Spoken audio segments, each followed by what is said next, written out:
இரட்சகருமாகிய இயேசு கிறிஸ்துவோட ஈடுநிலைக்கு நாமத்தில் வாழ்த்துகிறேன். பிரியமானவர்களே, நாம் உயிர்த்தெழுதலை குறித்து பேசிக் கொண்டிருக்கிறோம். ஆண்டவர் இந்த உலகத்திற்கு வந்தார், வாழ்ந்தார், ஊழியம் செய்தார், பாடுபட்டார், மரித்தார், அடக்கம் பண்ணப்பட்டார், வேத வாக்கியம்படி 3ஆம் நாள் உயிரோடு எழுந்தார். இந்த உயிர்த்தெழுந்த ஆண்டவர் சீசர்களுக்கு தம்மை உயிரோடு இருக்கிறவராய் காண்பிக்கிறார். உயிர்த்தெழுந்த ஆண்டவர் சீசர்களுக்கு தம்மை உயிரோடு இருக்கிறவராய் காண்பிக்கிறார். பிரியமான தேவஜனமே, ஆண்டவர் உயிரோடு இருக்கிறார். இந்த செய்தி ஏன்னா அது ஒரு சம்பவம் நடந்துச்சு. எப்படின்னு கேட்டீங்கன்னா, ஆசாரிகள் சேவலுக்கு காசை கொடுத்து இயேசுவை களவாய் கொண்டு போய்விட்டார் என்கிற ஒரு பேசி அங்கே இது நடந்து கொண்டிருக்கிறது. இதற்கு மத்தியிலே நம்பவில்லை நம்பவில்லை நம்பவில்லை நம்பவில்லைங்கிற ஒரு வார்த்தை வந்து கொண்டே இருக்கிறது. மார்க்கிலையும் சரி, எல்லா இடங்களிலும் சரி வந்து கொண்டிருக்கிறது. அவர் உயிரோடு இருக்கிறார் என்றால் மக்கள் நம்பவில்லை. நம்பாத மக்களுக்கு தன்னை வெளிப்படுத்துவதற்காக அப்போஸ்தலர் புத்தகத்தில் 1ஆம் அதிகாரம் 3ஆம் வசனத்தில் நான் உயிரோடு இருக்கிறேன், தேவராஜ்யத்தை குறித்தும் தன்னை குறித்தும் தான் உயிரோடு இருக்கிறேன் என்பதை குறித்து சீசர்களுக்கு அவர் 40 நாள் சொன்னார். இந்த செய்தியை கேட்டு சுவிசேஷத்திலே ஆண்டவர் உயிரோடு இருக்கிறார் என்று சொல்லி பிரகடனப்படுத்த ஆரம்பித்தார்கள். இந்த வார்த்தையை ஜனங்களுக்கு கொண்டு போக ஆரம்பித்தார்கள். சபைகளிலே, சபை நடுவிலே என் ஆண்டவர் உயிரோடு இருக்கிறார் என்று சொல்லி அந்த உயிர்த்தெழுதலை குறித்து அவர்கள் பலமாய் சாட்சி கொடுத்தார்கள் என்று வேதம் சொல்கிறது. உயிர்த்தெழுதலை பிரசங்கித்தார்கள்.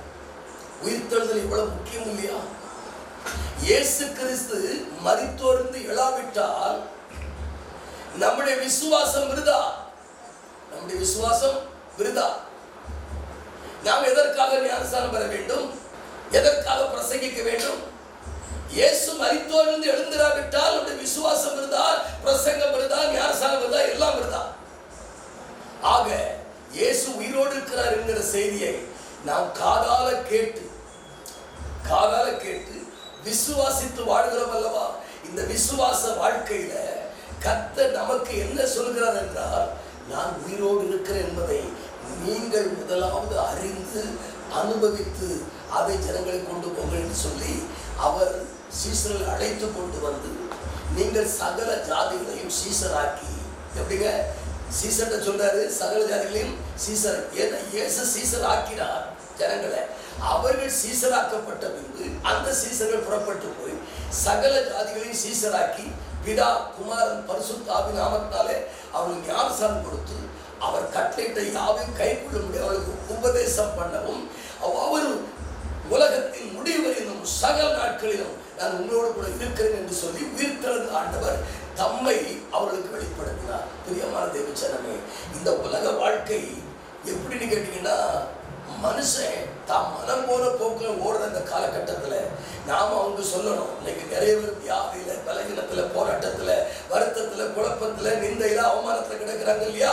அவர்கள் எல்லாரையும் மாற்றி அமைப்பதற்காக சோத்திரம் ஆண்டவர் உயிர்த்தெழுந்தார். கல்லறையை கட்டுகளை எல்லாம் உடைத்து அவர் உயிர்த்தெழுந்தார்.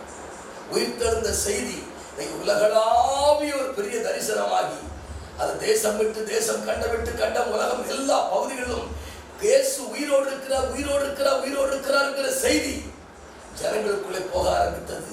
உயிரோடு இருக்கிறார் என்கிற செய்தியை கேட்டு மக்கள் பரவசம் அடைந்தார்கள். அல்லேலூயா. நாம் ஜெபிப்போமா? மகா பரிசுத்தமும் கிருபையும் இரக்கமும் நிறைந்த அன்புத்தினாலே ஆசீர்வதிக்கப்பட்ட அருமையான மன மகிழ்ச்சியான நல்ல காலை வேளையில அருமையான உடைய பிள்ளைகளோடு கூட நீர் இடைபடுகிறதற்காக ஸ்தோத்திரம். என் மீட்பர் உயிரோடு இருக்கிறார் என்று யோபு சொன்னார். புதிய ஏற்பாட்டில் இயேசு சொல்லுகிறார், நான் உயிரோடு இருக்கிறேன் என்று. அந்த உயிரோடு இருக்கிற ஆண்டவரை உடைய பிள்ளைகளை அனுபவித்து வாழ அனுக்கிரகம் பண்ண வேண்டும் என்று சொல்லி ஆசீர்வதி இயேசு நாமத்தில். ஆமென், ஆமென். God bless you.